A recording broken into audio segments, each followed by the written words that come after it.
I was traveling for work and found a nice-looking Airbnb not too far from the convention center that fit my budget. The owner, named Sandra, seemed very friendly in our messages, saying how much she looked forward to hosting me. Her clean, modern apartment had great reviews, so I quickly booked the stay.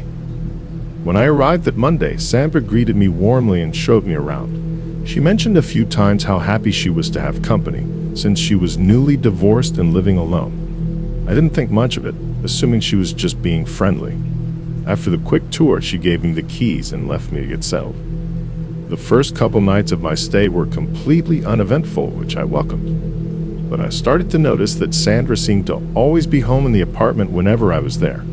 If I ever went to the kitchen to prepare a quick meal or grab a snack, she would suddenly appear from her upstairs bedroom and conveniently find excuses to try and chat with me. She was overly interested and nosy about superficial details of my life, like my job, relationship status, hometown, family, trivial small talk that felt oddly intrusive and probing coming from a complete stranger and host. Whenever I tried to politely excuse myself and head back to the privacy of my guest room after some brief, surface-level chat, Sandra would get this suddenly needy, forlorn look on her face. It was almost as if she was desperately lonely without a housemate to keep her preoccupied and fill the empty home she now rattled around alone in. By midweek, Sandra was knocking gently on my bedroom door at all hours of the day, sometimes early in the morning before I left for my conference or late at night when I returned exhausted.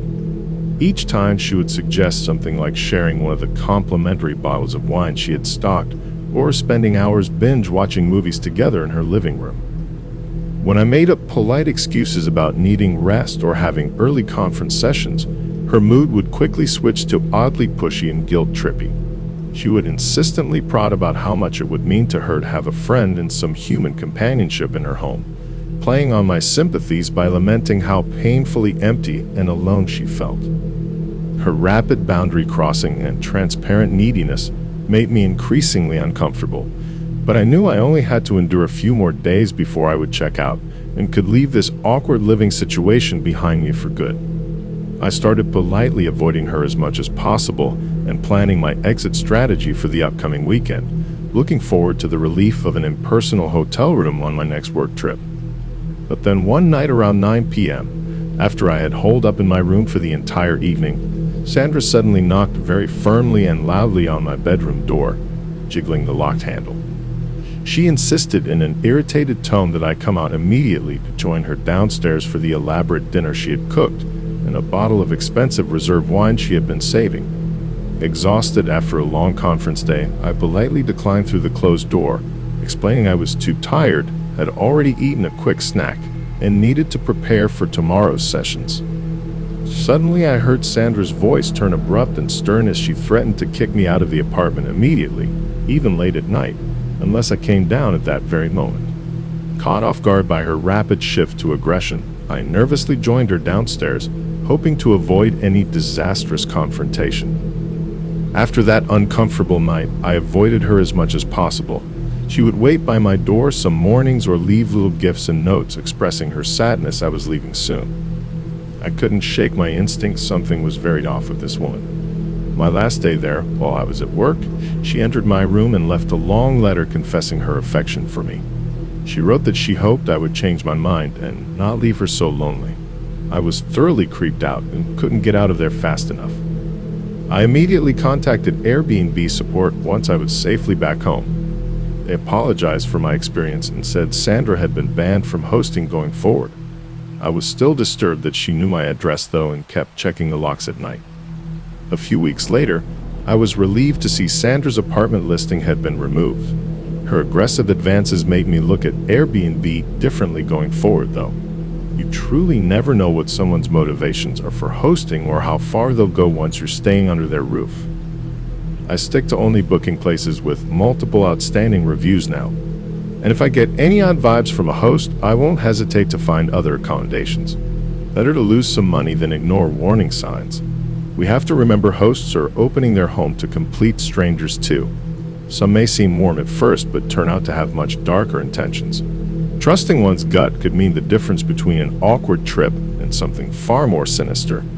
I'm grateful I escaped safely, but learned to be much more cautious going forward.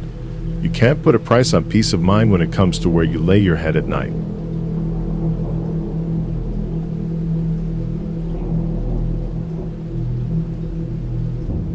I recall the unsettling experience of renting an Airbnb in a remote, picturesque cabin, hoping for a tranquil getaway from the hustle and bustle of city life.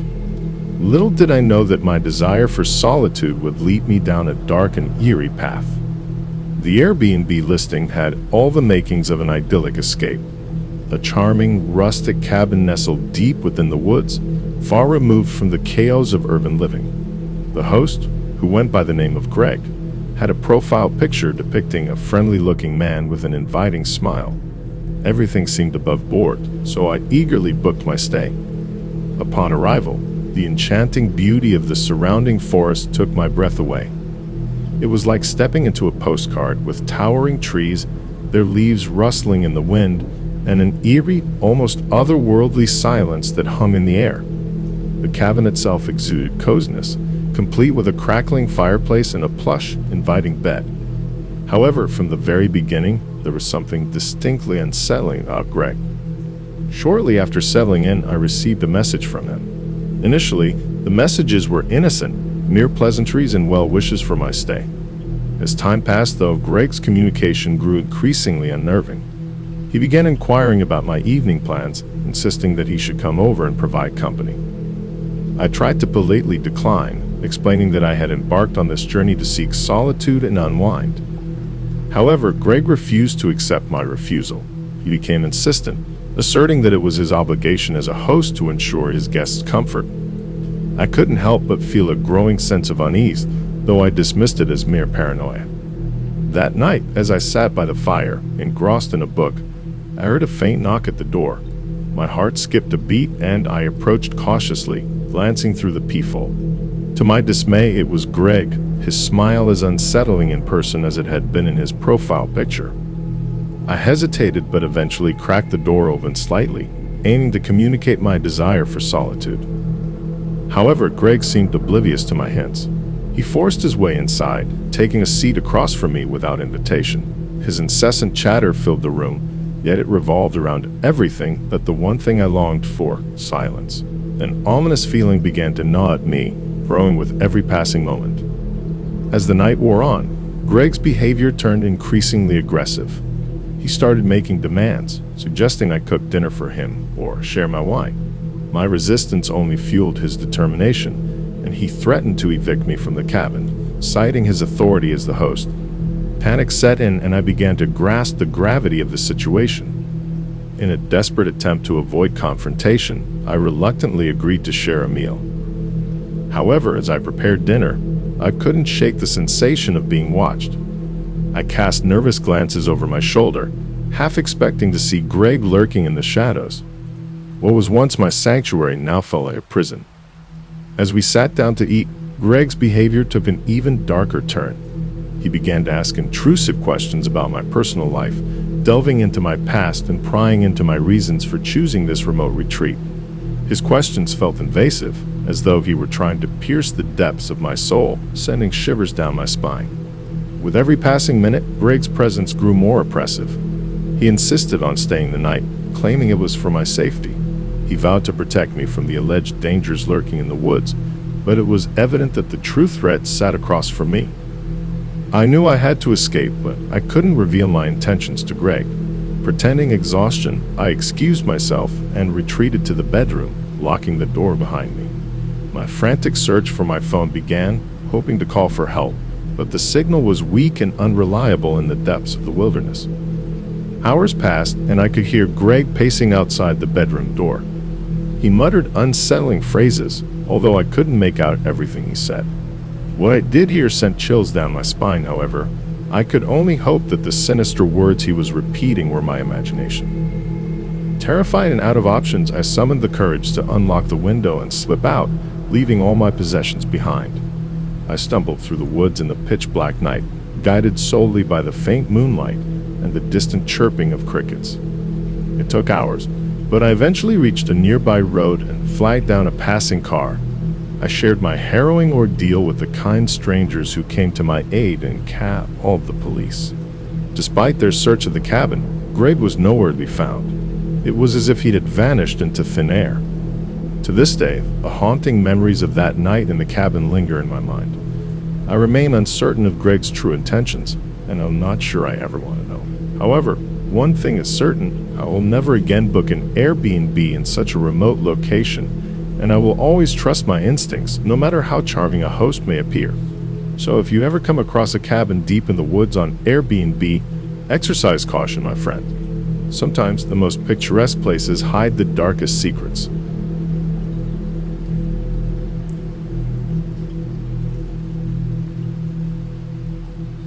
I've got a story that still gives me the creeps when I think about it. It all started when I decided to book an Airbnb for a relaxing getaway in a quiet village far away from the city. I was craving some peace and tranquility, but what I got was anything but peaceful.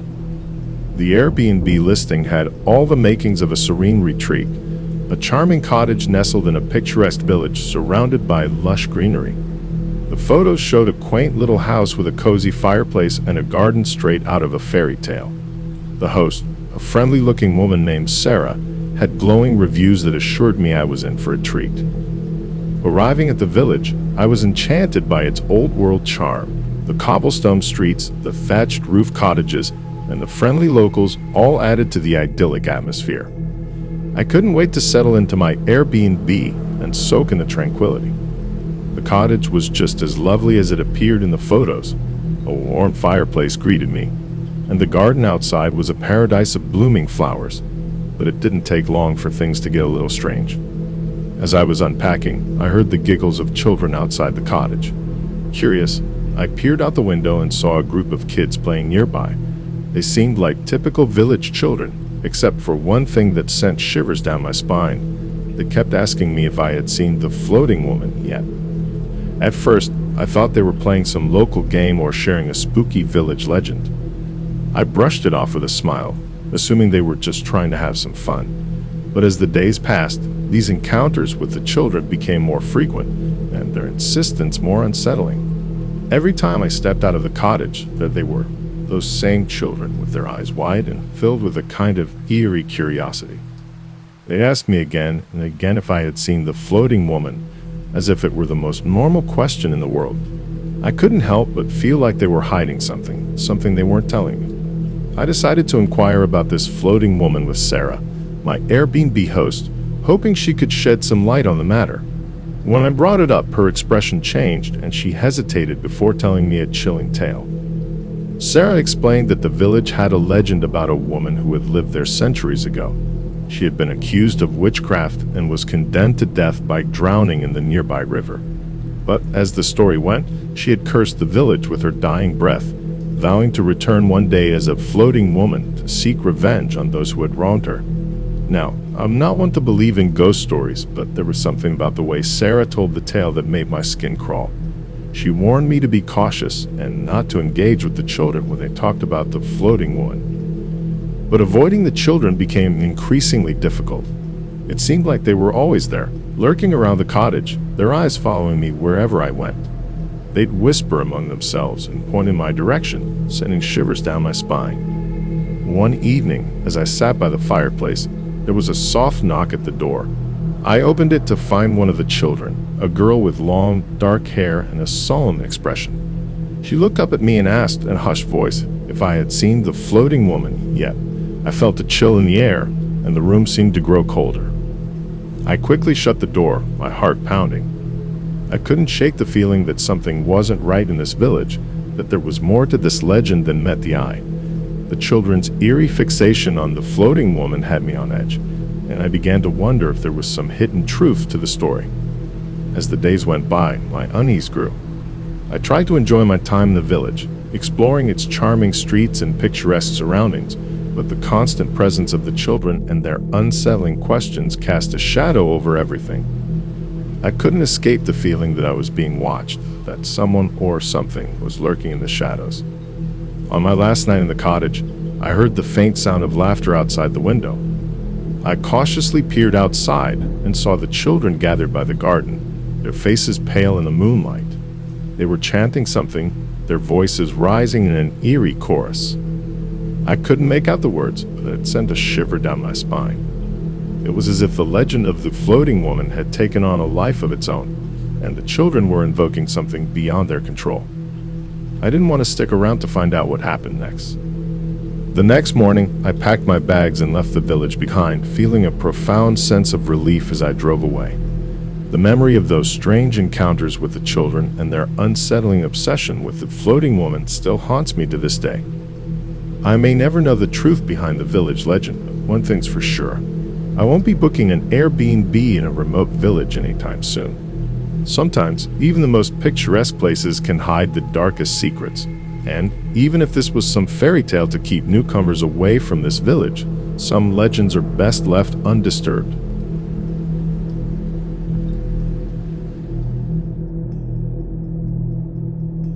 Thanks for listening in. If you like what you hear, then please like and subscribe and support this new channel. Until next time.